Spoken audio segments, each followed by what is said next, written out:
તો મેગા ડિમોલિશનની કામગીરી પર ગૃહ રાજ્યમંત્રી હર્ષ સંઘવી બોલ્યા છે। ચંડોળા તળાવમાં ગેરકાયદેસર બાંધકામ ધ્વસ્ત કરી દેવામાં આવ્યું છે। અલ-કાયદાના સહયોગી અને 4 બાંગ્લાદેશી પકડાયા છે।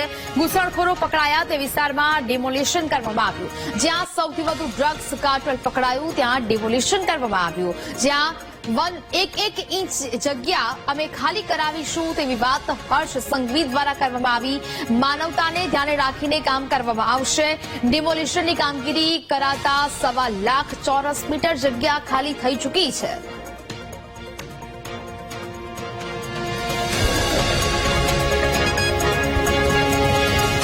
हमने उस क्षेत्र का ध्वस्त किया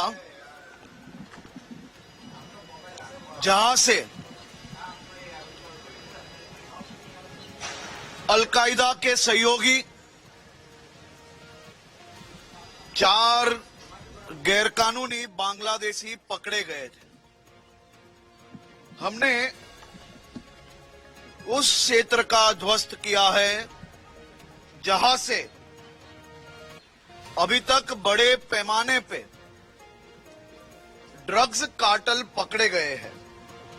हमने उस क्षेत्र का ध्वस्त किया है जहां छोटी छोटी मुस्लिम बेटियों को ये गैर कानूनी बांग्लादेशियों ने वेश्यावृत्ति का शिकार बनाया था।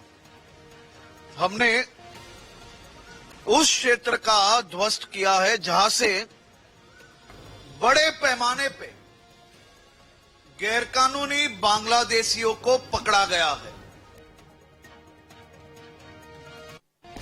અમદાવાદમાં ચંડોળા તળાવ ડિમોલિશન કામગીરીનો આજે બીજો દિવસ છે, જેમાં પાકા બાંધકામો પર તંત્રના બુલડોઝર ફરી વળ્યા છે। તળાવની અંદર રોડ બનાવીને આ પાકા બાંધકામ કરવામાં આવ્યા હતા। રોડ પર પાકા મકાન બનાવીને દબાણ કરવામાં આવ્યું હતું। પાકા મકાન તૂટ્યા પછી વધુ ઝૂંપડા દેખાયા। પાકા મકાનની પાછળ પણ ઘૂસણખોરોએ દબાણ કર્યું હતું। તળાવના ત્રીજા ભાગમાં પણ ઝૂંપડા બનાવી આ ઘૂસણખોરો રહી રહ્યા હોવાનું સામે આવ્યું છે અને હવે આ મિશન ક્લીન ચંડોળા ઓપરેશન છે તે પાર પાડવામાં આવી રહ્યું છે। શું ચંડોળા તળાવના કે જે અત્યાર સુધી આ દ્રશ્યો કોઈએ જોયા ન હતા, આ અમદાવાદ ચંડોળાનો ભાગ જ ગણાય છે, તળાવનો ભાગ જ ગણાય છે। કોર્પોરેશનના વાત કરવામાં આવે તો કોર્પોરેશન દ્વારા વિભાગ પાડવામાં આવે છે, પાર્ટ A, B અને C। આજે વાત કરવામાં આવે તો ચંડોળા તળાવમાં જે ગેરકાયદેસર દબાણ થયું હતું, રોડની ઉપર જે દબાણ હતું તે તો તોડવામાં જ આવી રહ્યું છે, પરંતુ તે રોડની પાછળના ભાગમાં પણ એક દબાણ થયું હતું, તે પણ અત્યારે હાલમાં તોડવામાં આવી રહ્યું છે। એટલે કહી શકાય કે અહીંયા ખૂબ જ મોટા પ્રમાણમાં દબાણ હતું। દબાણની વાત કરવામાં આવે તો અત્યારે હાલમાં અમદાવાદ મ્યુનિસિપલ કોર્પોરેશન દ્વારા આ જે દ્રશ્યો તમે જોઈ રહ્યા છો તેના કે હાલમાં પણ ડિમોલેશનની કામગીરી ચાલુ છે। જે આ જે ઝૂંપડાઓની વાત કરવામાં આવે તો ઝૂંપડાઓ છેલ્લા કેટલાય વર્ષોથી અહીંયા બની રહ્યા હતા। અસંખ્ય નાની સંખ્યામાં અહીંયા ઝૂંપડાઓ હતા અને તેઓને પણ અત્યારે ડિમોલિશ કરવામાં આવ્યા છે। આ ઉપરાંત જે પાકા મકાનો છે, લગભગ 150 થી 200 જેટલા પાકા મકાનોનું ડિમોલિશનની કામગીરી અત્યારે હાલમાં થઈ રહી છે।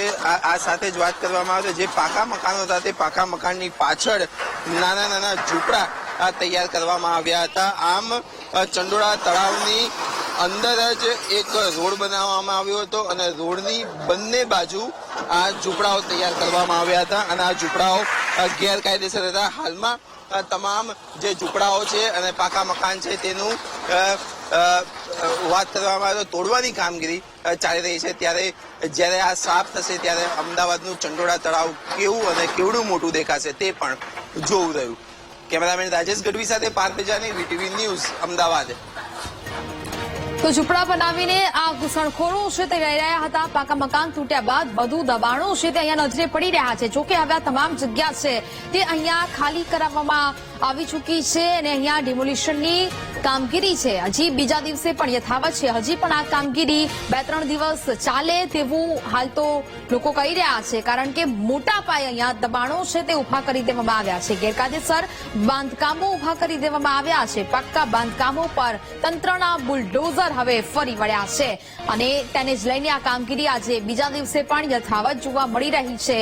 અને હવે આ જેસીબી મશીનો દ્વારા આ તમામ ગેરકાયદેસર બાંધકામો અને દબાણો છે તે દૂર કરવામાં આવી રહ્યા છે અને ખૂબ મોટી અહીંયા જગ્યા છે તે પણ જોવા મળી રહી છે. હજી પણ આ કામગીરી 1 મે સુધી ચાલે તેવું પણ ક્યાંક તંત્રનું માનવું છે, કારણ કે ખૂબ મોટા પાયે આ તળાવની આજુબાજુ જે બાંધકામો છે તે લોકોએ ઉભા કરી દીધા હતા. આ તમામ બાંધકામો છે તે ગેરકાયદેસર હતા ને તેના પર હવે તંત્રએ એક્શન લઈને કાર્યવાહી કરી છે અને આ કાર્યવાહીમાં અનેક પાક્કા મકાનો જમીન દોસ્ત થયા છે અને ત્યારબાદ જે ઝૂંપડપટ્ટીઓ ત્યાં બાંધવામાં આવી હતી તે પણ જમીન દોસ્ત કરવામાં આવી છે. તળાવના 3જા ભાગમાં પણ દબાણ છે તે કરવામાં આવ્યું છે. ઝૂંપડા બનાવીને આ ઘૂસણખોરો અહીંયા વસવાટ કરી રહ્યા હતા.